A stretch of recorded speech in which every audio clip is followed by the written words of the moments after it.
하나님의 말씀은 사무엘상 20장 17절과 30절에서 42절입니다.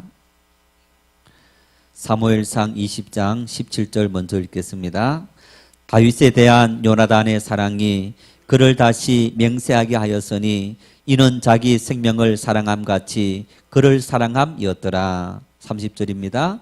사울이 요나단에게 화를 내며 그에게 이르되 폐영무도한 계집의 소생아, 내가 이세 아들을 택한 것이 내 수치와 내 어미의 벌거벗은 수치됨을 내가 어찌 알지 못하랴.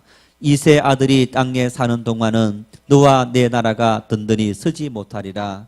그런즉 이제 사람을 보내어 그를 내게로 끌어오라. 그는 죽어야 할 자이니라 한지라. 요나단이 그의 아버지 사울에게 대답하여 이르되 그가 죽을 일이 무엇이니이까? 무엇을 행하였나이까? 사울이 요나단에게 단창을 던져 죽이려 한지라. 요나단이 그의 아버지가 다윗을 죽이기로 결심한 줄 알고 심히 노하여 식탁에서 떠나고 그 달의 둘째 날에는 먹지 아니하였으니 이는 그의 아버지가 다윗을 욕되게 하였으므로 다윗을 위하여 슬퍼함이었더라. 아침에 요나단이 작은 아이를 데리고 다윗과 정한 시간에 들로 나가서 아이에게 이르되 달려가서 내가 쏘는 화살을 찾으라 하고 아이가 달려갈 때에 요나단이 화살을 그 위로 지나치게 쏘니라. 아이가 요나단이 쏜 화살 있는 곳에 이를 즈음에 요나단이 아이 뒤에서 외쳐 이르되 화살이 내 앞쪽에 있지 아니하냐 하고 요나단이 아이 뒤에서 또 외치되 지체 말고 빨리 다람질하라 하며 요나단이 아이가 화살을 주워 가지고 주인에게로 돌아왔으나 그 아이는 아무것도 알지 못하고 요나단과 다윗만 그 일을 알았더라.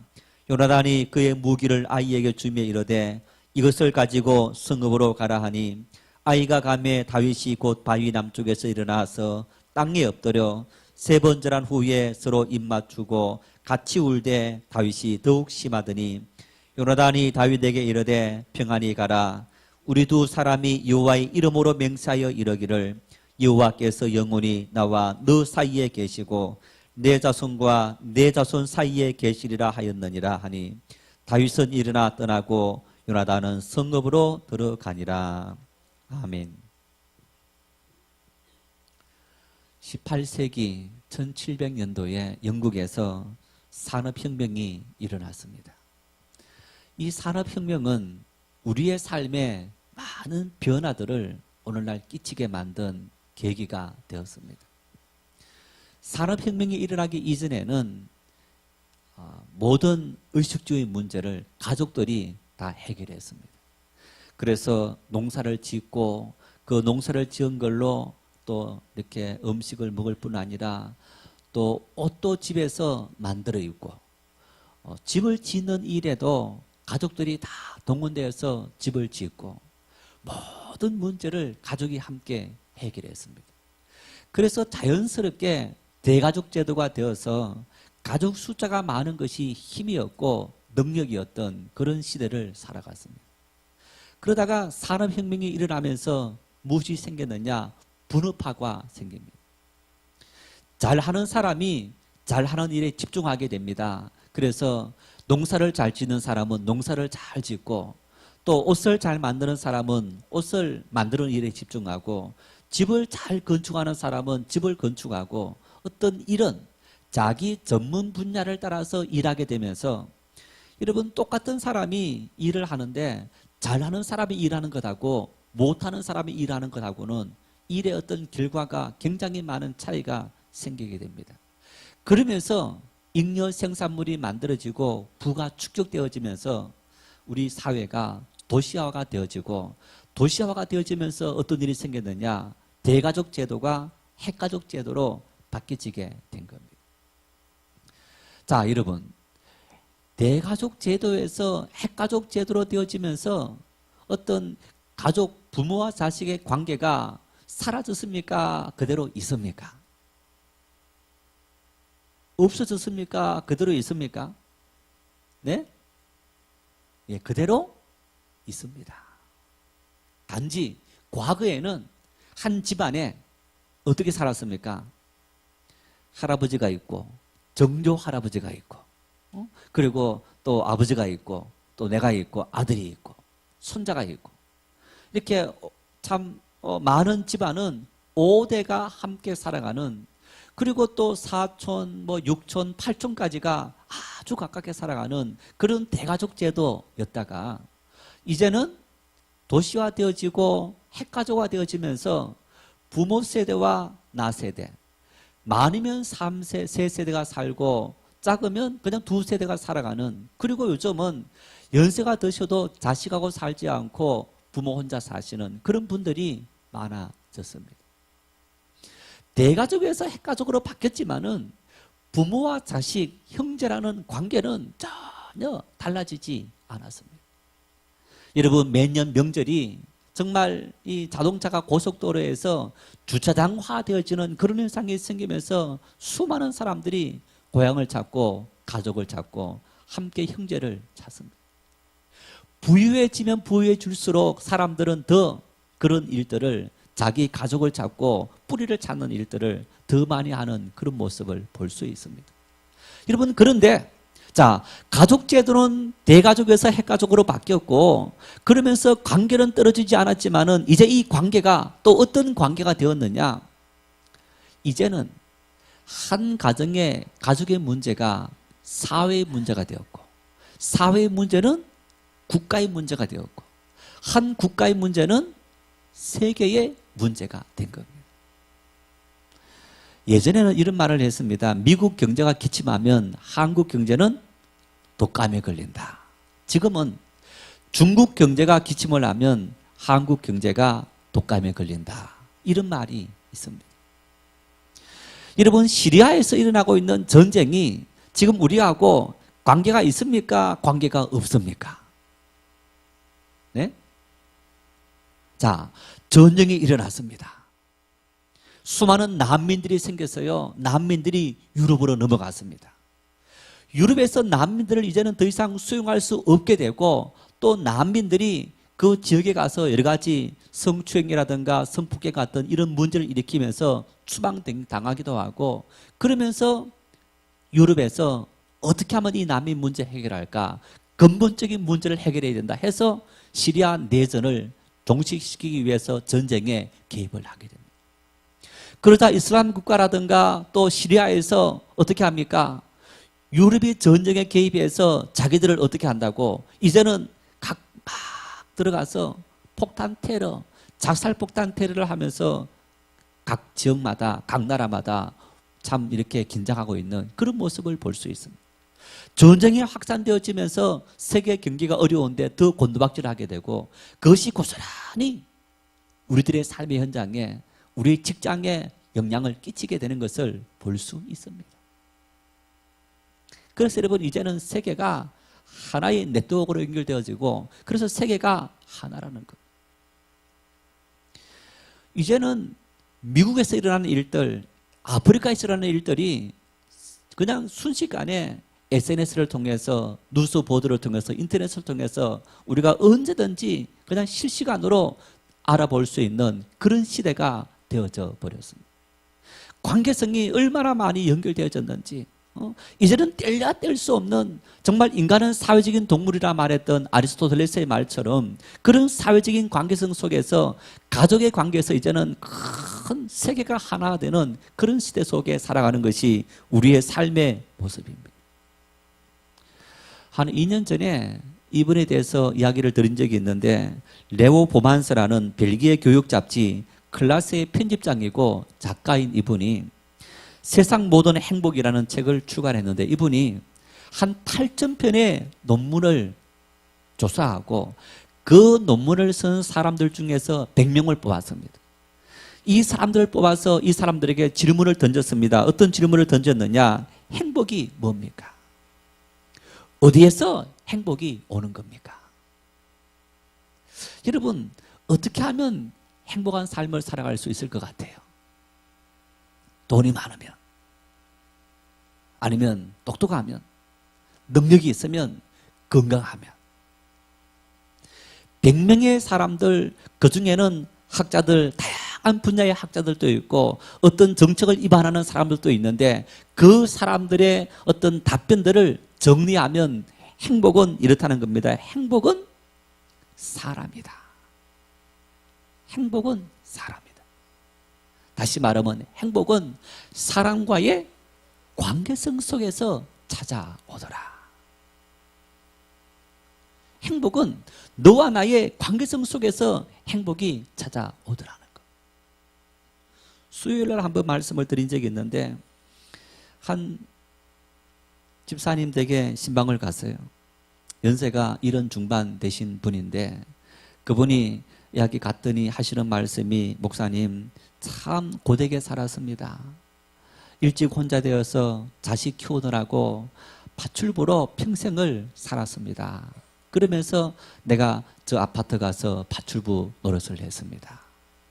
그랬습니다. 집사님, 그분들의 삶이 부럽지 않았습니까? 100평짜리 아파트에 사시는 분이니까. 하시는 말씀이 이렇게 말씀합니다. 손끝만큼도 부럽지 않았다는 겁니다. 왜냐하면 몇 개 기업체를 갖고 있는 회장인데, 여러분 돈 많은 사람들 다 그런 건 아니지만은 이분이 늘 이렇게 늦게 들어오면서 이 사람 만나고 저 사람 만나고 이제 이 사람 그냥 사람이면 괜찮은데 여자를 만나게 되고 하면서 바람을 피게 되는 겁니다. 자, 남편의 그런 성향을 알게 되고 그러다 보니까 여러분 집에 들어오면 아내가 남편 수고했다 환영합니까? 어떡합니까? 매일 바가지 끓는 거예요. 그러다 보니까 이 남편이 외국에도 사업장이 있는데 외국 가서 몇 주 있다 오게 되고 그리고 와서 또 문제 일으키고 평생을 그렇게 살아가더라는 거예요. 돈은 많아서 정말 부유하게 살아가는데 살아가는 삶의 모습을 속속들이 알면서 봤더니 마음에 참된 평화와 어떤 행복을 누리며 살아가는 모습이 아니더라는 거예요. 그 현장에서 수십 년을 함께 있으면서 파출부 하시면서 그 모습을 보면서 정말 돈이 있는 것이 우리 인생을 행복하게 만들어주는 절대적인 것은 아니구나 하는 것을 알게 되었다는 것. 과거에 비해서 여러분 우리는 훨씬 더 잘 삽니다. 30년에 비해서 우리 소득 수준이 14배 정도, 15배 정도 늘어났습니다. 그렇다면 여러분 우리가 행복도 15배 정도 늘어났느냐?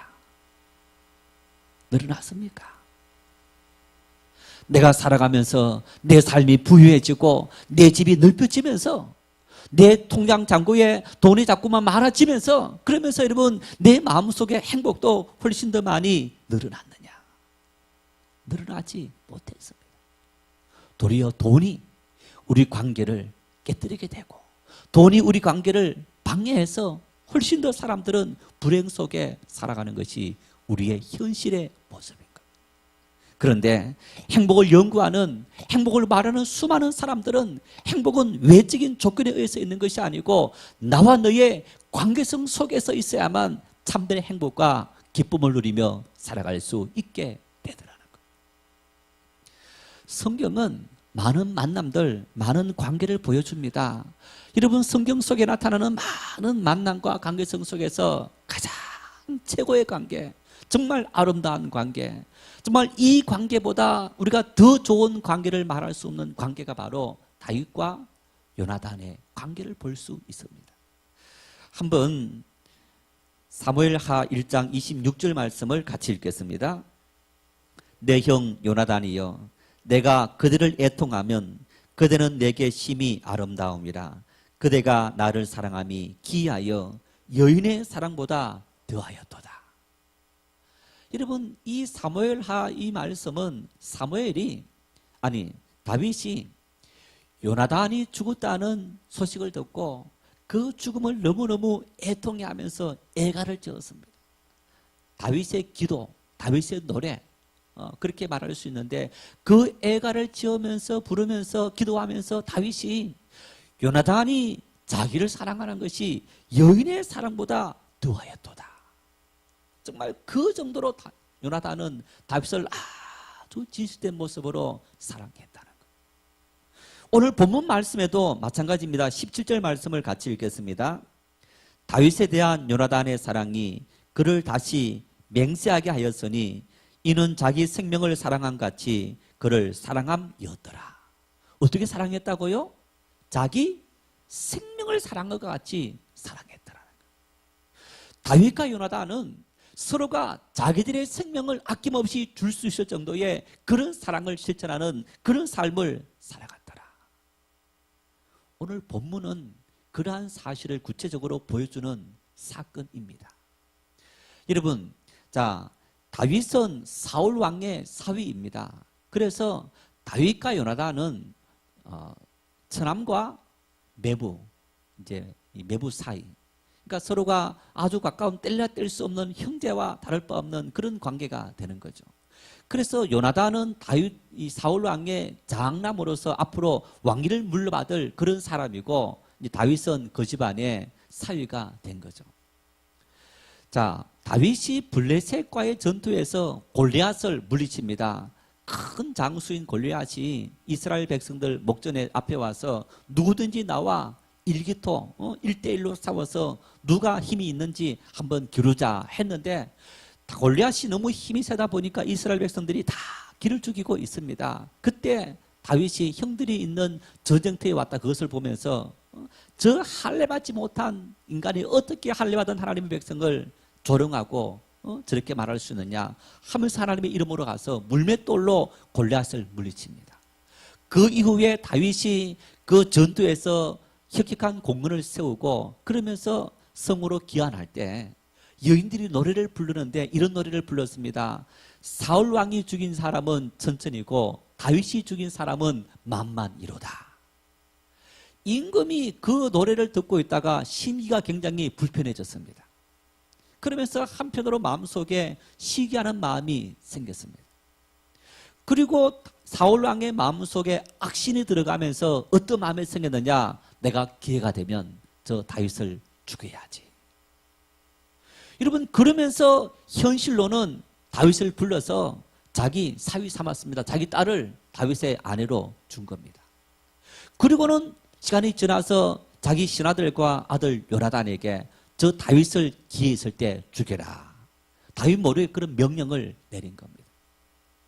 다윗도 눈치가 있는 사람이기 때문에 장인 사울 왕이 그런 명령 내린 낌새를 눈치채고, 이제 오늘 이 본문은 그런 사건입니다. 요나단에게 내가 매월 이제 월삭 제사를 드리고 온 이렇게 가족들이 식사하는데 다윗도 그 자리 사위이기 때문에 함께 참여를 했습니다. 내가 이번 월삭 식사에는 참여하지 않겠다.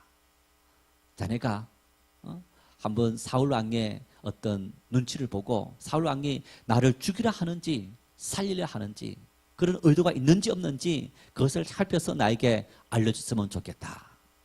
그래서 만일 왜 다윗이 식사 자리에 참여하지 않았느냐 묻거든 베들레헴 내 고향에서 갑자기 하나님 앞에 제사 드릴 일이 있어서 급하게 갔다고, 그렇게 좀 핑계 쓰면 좋겠다 하고 둘이 짜고 이제 그런 일을 하게 되었습니다. 드디어 식사 때가 되었습니다. 첫째 날이 되었는데 사울이 아무런 말이 없습니다. 둘째 날이 되었습니다. 왜 다윗이 식사 자리에 참여하지 않았느냐. 그러자 이 요나단이 그 이유를 댑니다. 베들레헴 가족들이 급히 부르고 해서 가게 되었습니다.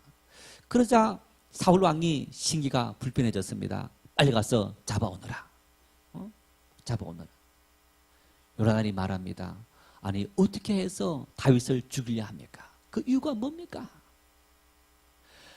그 아들에게 아버지 사울이 단창을 던져서 아들을 죽이려 하는 그런 그 일 때문에 요나단이 아버지를 피해서 도망가고, 다윗과 약속한 3일이 되었을 때 자기 작은 아이를 데리고 가서 화살을 통해서 다윗에게 신호를 보냅니다. 내 아버지가 지금 너를 죽이려 하니까 빨리 도망가라. 이게 오늘 본문 말씀인 겁니다. 여러분, 이 말씀 속에서 보십시오. 아버지 사울이 아들 요나단에게 30절 31절 말씀에 이렇게 말씀합니다. 어떤 말씀을 하고 있느냐. 야 이놈아, 다윗이 있으면 너는 내 왕위도 빼앗길 것이 아니냐. 너 밥그릇도 못 찾아먹는 이놈아, 병신 같은 놈아. 그러면서 아들을 지금 욕하고 죽이려 하는 그런 아버지의 모습을 볼 수 있습니다.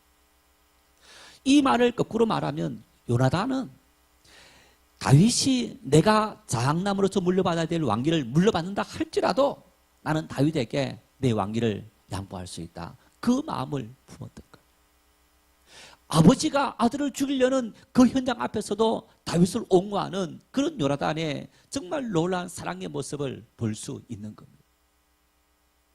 여러분, 이런 말씀들은, 이런 모습들은 예수님께서 요한복음 15장 13절 말씀에 사람이 친구를 위하여 자기 목숨을 부르면 이보다 더 큰 사랑이 없나니, 이 놀라운 사랑을 실천한 요나단의 사랑의 모습을 볼 수 있는 겁니다. 그래서 요나단이 죽었을 때 다윗은 요나단의 사랑이 기이해서 여인의 사랑보다도 더한 사랑을 나에게 보여주었다, 그렇게 이야기하는 겁니다.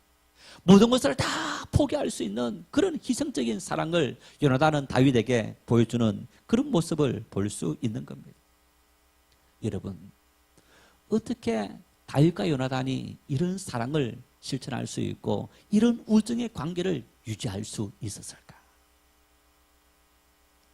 안타깝게도 오늘날 세상은 어떠합니까? 여러분, 우리가 세상 속에서 살아가면서 이런 참된 사랑과 이런 참된 만남을 누리며 살아가고 있는 것입니까? 오늘 세상의 모습을 보십시오. 정말 내가 당신을 사랑합니다. 내 모든 것을 다 아낌없이 줍니다. 그래서 두 사람이 만났습니다. 정말 세상 모든 사람이 부러워하는 그런 가정을 이루었는데 얼마 가지 않아서 그 가정이 깨어지는 그런 가정을 수없이 볼 수 있습니다. 그렇게 사랑을 다짐했고 모든 것을 다 주었던 그런 부부가, 그런 관계들이 어떻게 깨어집니까? 요즘 정치를 보면 정치에 혐오감이 생깁니다. 친박이다, 진박이다, 비박이다 하면서 벌이는 여당 의원들의 모습이 가관입니다. 야당 의원 역시 마찬가지입니다.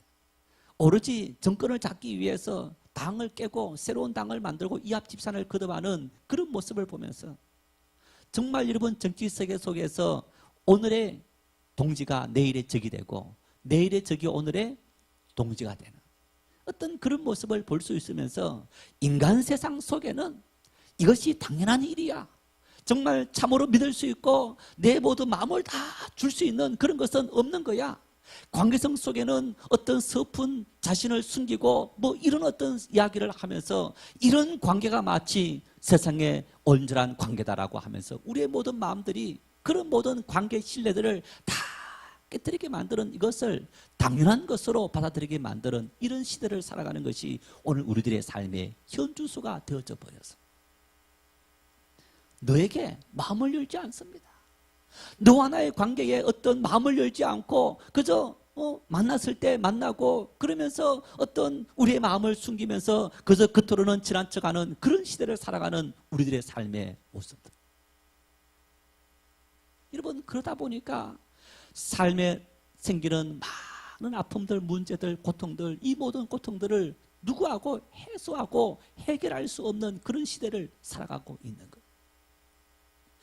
가족하고도 그렇지 못하고 친구하고도 그렇지 못하고 누구하고도 그렇지 못하는 그런 삶을 살아가다 보니 여러분, 그것이 결국 우리의 신앙에도 문제가 생기게 만들었던 거예요. 어떻게 다윗과 요나단은 정말 이런 사랑을 실천하는 삶을 살아갈 수 있었습니까? 오늘 본문 42절 말씀을 같이 한번 읽겠습니다. 요나단이 다윗에게 이르되 평안히 가라. 우리 두 사람이 여호와의 이름으로 맹세하여 이르기를 여호와께서 영원히 나와 너 사이에 계시고 내 자손과 내 자손 사이에 계시리라 하였느니라 하니 다윗은 일어나 떠나고 요나단은 성읍으로 들어가니라. 다윗과 요나단에 무엇이 있었습니까? 하나님께서 계신 겁니다. 나와 너 사이에 하나님이 정일이다. 나와 너 사이가 정말 목숨을 서로 내어놓을 수 있는 그런 관계가 되어지는 것은 바로 우리가 하나님 앞에서 맹세하고 나는 정말 너를 진심으로 사랑하고 너 위해서 내 모든 것을 다 희생하는 것을 하나님께서 내 증인이 된다. 다윗도 그런 마음을 품었고 요나단도 그런 마음을 품었던 것을 볼 수 있습니다. 요나단은 아버지 사울 왕이 너는 너 밖으로도 챙기지 못하느냐, 그런 욕을 하고 단창을 던져 죽이려는 그 어떤 모습 앞에서도 다윗을 살리기 위해서 다윗을 떠나보내는 그런 놀라운 사랑을 실천했는데, 여러분 나중에 다윗은 왕이 되었습니다. 왕이 되어서 죽은 요나단의 아들을 자기 자식같이 자기 상에 함께 밥을 먹게 하고 그를 돌보았던 것을 볼 수 있는 겁니다. 너 아버지도 죽고 이제는 너와 나 사이에 아무것도 없는데, 그런 마음을 품은 것이 아니고 나와 너의 관계가 너와 나의 후손까지 관계를 맺어지는 그런 이야기를 하면서 그 사랑을 아름답게 실천했던 그런 놀라운 만남이었는데, 여러분 그 만남이 무엇을 통해서 이루어지느냐? 바로 하나님을 매체로 해서, 하나님 안에서 우리는 그런 관계를 맺을 수 있다라고 이야기한 겁니다. 교회가 있습니다. 오늘 이 교회에 여러분 함께 모였습니다. 교회를 통해 여러분 우리가 무엇을 얻고 교회가 무엇을 여러분에게 주어야 하는 겁니까? 하나님의 교회 공동체가 오늘 세상 속에서 무엇을 줄 수 있고 어떤 영향력을 끼쳐야 하는 겁니까? 교회를 통해 참된 만남, 참된 관계가 이루어져야 하는 겁니다. 교회 속에서 다윗과 요나단 같은 그런 만남이 이루어져야 하는 겁니다. 하나님의 교회 공동체 안에서 여러분 우리는 정말 우리의 모든 진실된 마음을 다 내려놓고 내가 너를 위해서 아낌없이 내 모든 것을 다 희생하겠다라는 어떤 그런 만남이 이루어질 수 있는 공동체가 교회가 되어져야 하는 겁니다. 안타깝게도 여러분 교회 역시 세상과 다를 바 없는 그런 모습이 되어져 가고 있습니다. 교회 안에서도 우리가 어떤 일정 이상의 마음의 문을 열지 않습니다. 교회의 만남 역시 세상과 별반 다를 바 없다라는 그런 생각을 품고 살아가고 있습니다. 작은 사업을 하시는 집사님이 한 분 있었습니다. 부침성이 있고 적극적인 성격이다 보니까 이분은 교회 안에서 남성교회 그리고 또 성가대 교사로 열심히 활동을 하면서 많은 분들을 섬기고 베푸는 그런 삶을 열심히 살아왔습니다. 누구든지 남성교회 교회 처음 와서 남성교회 오면 저 그분에게 적극적으로 밥도 사주기도 하고 이렇게 열심히 섬기는 그런 모습을 이렇게 보였습니다. 사업이 어려워졌습니다. 사업이 어려워지면서 그런 모든 활동들이 많이 중단되어지고 나중에 들려오는 이야기가 이런 이야기가 들려왔습니다. 어떤 집사님에게 이 사업 자금 힘드니까 조금 빌려주면 곧 갚겠다 하면서 여러분들에게 부탁했는데 어떤 분은 빌려주기도 하고 어떤 분은 거절하기도 했다는 겁니다. 그러면서 관계들이 깨어지기 시작합니다. 여러분 우리가 교회 안에서 어떤 이런 문제에 직면한 성도들이 있다면 우리가 어떻게 대처해야 하겠습니까? 만일 내가 사업을 하고 있었는데 내 사업이 문제가 생겼고 내가 보았을 때 참 요 정도 돈만 들어가면 이 사업을 다시 세울 수 있고 이 위기를 넘길 수 있다. 그런 마음이 생겼을 때 여러분 우리가 어떻게 해야 되겠습니까? 그동안 친하게 지내왔던 성도를 찾아가서 좀 빌려주십시오 라고 해야 됩니까? 아니면 하지 말아야 합니까? 내가 그런 제안을 받았을 때 내가 빌려줘야 됩니까? 그렇지 말아야 하는 겁니까? 돈 문제에 있어서 여러분 어떤 마음이 있습니까? 어떤 말이 있습니까? 돈은 부모와 자식 간에도 거래하지 말아야 된다라고 말할 정도로 참 돈 문제는 모든 관계를 다 깨뜨리는 그런 문제인 것을 우리는 볼 수 있습니다.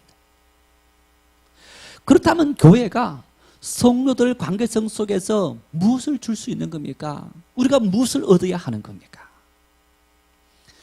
하나님 살아계십니까? 하나님 살아계십니까? 믿습니까? 믿습니까? 진짜요? 내 삶 속에, 내 사업의 현장에, 내 가정에 하나님 살아계심을 확실히 믿습니까? 여러분 어떻게 하면 살아계신 하나님께서 내 삶에 역사할 수 있는 겁니까? 어떻게 하면? 기도해야 하는 것. 기도하면 하나님은 역사하시는 것. 내가 기도하면 문제는 마음이 약해 있을 때, 삶이 힘들어 있을 때, 사업이 무너지는 그런 절망 속에 있을 때에 여러분 정말 하나님 앞에 간절한 마음으로 기도가 나옵니까? 기도가 되시는 분들도 있지만은 너무너무 낙심하여 실망하여 기도가 한마디도 안 나오는 그런 분들도 있는 것. 하나님의 교회가, 하나님의 교회 성도들이 만남을 통해 서로에게 무엇을 줄 수 있어야 되느냐? 용기를 줄 수 있어야 됩니다. 위로를 줄 수 있어야 됩니다. 참고 인내할 수 있는 그런 마음의 상태를 줄 수 있어야 됩니다. 흔들리는 마음을 다잡을 수 있고 하나님을 의지하고 주어진 모든 인생의 시련을 끝까지 견딜 수 있는 그런 능력을 주고 하나님께서 역사하셔서 놀라운 일을 일으키도록 우리가 기도하는 그런 일들이 하나님의 교회 공동체가 성도들에게 줄 수 있는 최고의 축복이고 선물인 것을 믿을 수 있기를 바랍니다. 정말 우리가 하나님께서 살아계시고 하나님께서 우리의 삶의 주인이 되셨다면 떨어지는 것도 주님의 뜻이고 망하는 것도 주님의 뜻이고 병든 것도 때로는 주님의 뜻인 줄 믿으시기를 바랍니다.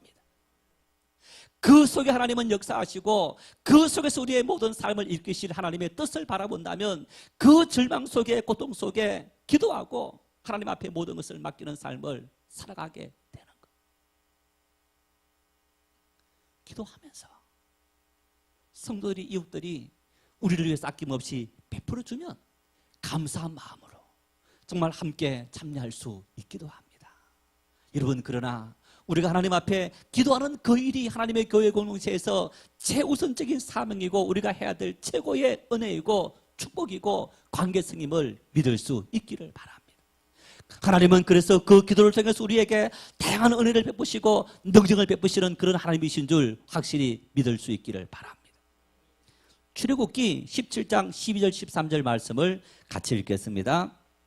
모세 팔이 피곤함에 그들이 돌을 가져다가 모세 아래에 놓아 그가 그 위에 앉게 하고 아론과 훌이 한 사람은 이쪽에서 한 사람은 저쪽에서 모세의 손을 붙들어 올렸더니 그 손이 해가 지도록 내려오지 아니한지라 여호수아가 칼날로 아말렉과 그 백성을 쳐서 무찌르니라.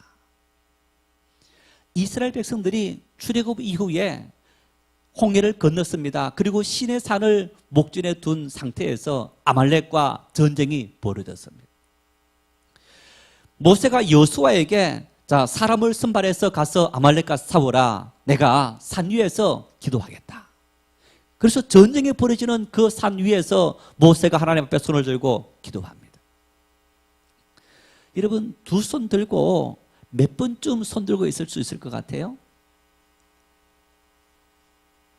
제가 순환절 이제 그 예수님께서 십자가 지신 순환절 되어서 보통 교회 학교 예배 설교할 때 이런 시험을 해봤어요. 십자가처럼 팔을 벌리고 이렇게 예수님의 고난을 생각하자 해서 한 5분 하는데 5분 동안 이렇게 수평을 유지하는 아이들이 없더라고요. 한 3분 지나가면 이쪽 내려갑니다. 막 이렇게 팔을 들고 여러분 30분 1시간 팔 뻗쩍 들고 있는 것이 쉬운 일이 아닙니다. 그래서 모세가 손을 들었다. 유대인들은 손을 들고 기도합니다. 하나님 앞에 기도했는데 피곤하니까 손이 내려갑니다. 내려가니까 이스라엘이 전쟁에서 밀리고 손이 올라가니까 이스라엘이 전쟁에서 이기는 거예요. 자, 전투에서 하루아침에 아니 뭐 몇 시간 사이에 전쟁이 끝납니까? 요즘 같으면 폭탄 터뜨리지만 옛날에는 그냥 치고 박는 박투입니다. 그러다 보니까 시간이 많이 걸립니다. 자, 옆에 지켜보던 아론과 훌이 보니까 손이 올라가니까 이기고 내려가니까 지니까 돈을 가져다가 놓고 모세에게 그 위에 앉으십시오 하고 두 사람이 옆에서 손을 든 겁니다. 함께 기도했다는 겁니다. 손을 드니까 두 사람이 들어주니까 아침부터 저녁까지 하루 종일 손을 들고 있을 수 있었다는 얘기입니다. 손을 메어놓았다 생각해 보십시오. 힘들지만 그래도 들 수 있지 않습니까? 그러니 아말렉과의 전투에서 여호수아가 칼날로 아말렉을 다 물리치고 전투에서 승리했더라. 하나님 앞에 여러분, 내가 기도하고 내가 약해서 기도할 수 없을 때에 나와 함께하는 내 친구가, 성도가, 동역자가 함께 기도할 때 우리는 인생의 전투에서 승리할 수 있는 힘을 얻을 수 있음을 믿을 수 있기를 바랍니다. 바로 모세의 사건은 우리에게 그런 것을 보여주고 있는데, 다윗과 요나단은 그런 정말 놀라운 관계를, 하나님의 말씀 안에서 관계를 맺었던 그런 모습을 볼 수 있습니다. 바로 교회 공동체는 이런 능력을 성도들에게 제공해 줄 수 있어야 하는 겁니다. 여러분, 그런데 이런 능력들을 우리가 무엇을 통해서 제공받을 수 있는 겁니까? 바로 소그룹 모임을 통해서 제공받을 수 있는 겁니다. 하나님께 예배드렸다. 여러분, 예배드리고 있는데 여러분이 한마디 입도 안 떼고 있으면 여러분에게 어떤 고민이 있고 문제가 있는지 다른 사람들이 압니까, 모릅니까? 목사님은 아시겠지. 하나님이 아닙니다. 무당이 아닙니다. 물론 우리가 얼굴 표정을 보면서 저분에게는 이런 문제가 있겠거니, 슬픈 문제가 있겠거니 생각하겠지만은, 내가 아픕니다. 내가 고통스럽습니다. 내가 힘이 듭니다.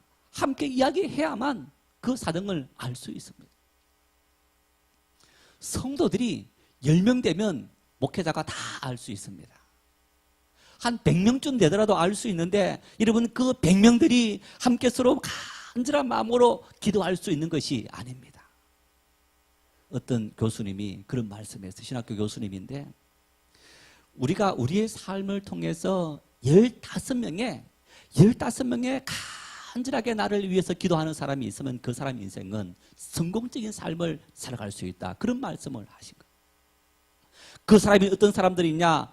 믿음의 가족들, 그리고 함께 만난 소그룹의 멤버들이 나를 위해서 간절하게 기도하는 그런 믿음의 사람들이 되어지는 거예요. 예배를 드려도 여러분, 우리가 하나님의 은혜를 받을 수 있지만은 그 예배를 통해서 성도들이, 회중들이 수백 명에서 수천 명의 예배를 드릴 때 우리가 어떻게 여러분 서로가 만날 수 있고 간절한 마음으로 기도할 수 있습니까? 그럴 수 없는 거예요. 소그룹을 통해서 함께 말씀을 나누면서 그 말씀 속에 있는 나의 어떤 기쁜 일, 슬픈 일, 아픈 일, 고통스러운 일, 그리고 기도해야 될 일들을 위해서 기도해 주십시오. 내 자식이 대학 떨어졌습니다. 내 자식 취업해야 됩니다. 내 가정에 이런 문제가 있습니다. 건강에 문제가 있습니다. 직장에 문제가 있고 사회에 문제가 있습니다. 내가 누구하고 이런 마음의 아픔이 있습니다. 여러분, 그런 것을 다 내어놓고, 그렇게 내어놓다 보면 아마 또 다른 사람이 나도 그런 경험이 있었는데 하나님께서 나에게 이런 은혜를 주셔서 내가 해결했다. 그리고 우리가 이길 수 있도록, 마음을 다 잡을 수 있도록, 감당할 수 있도록 하나님께서 역사하실 수 있도록 우리가 함께 간절한 마음으로 기도합시다.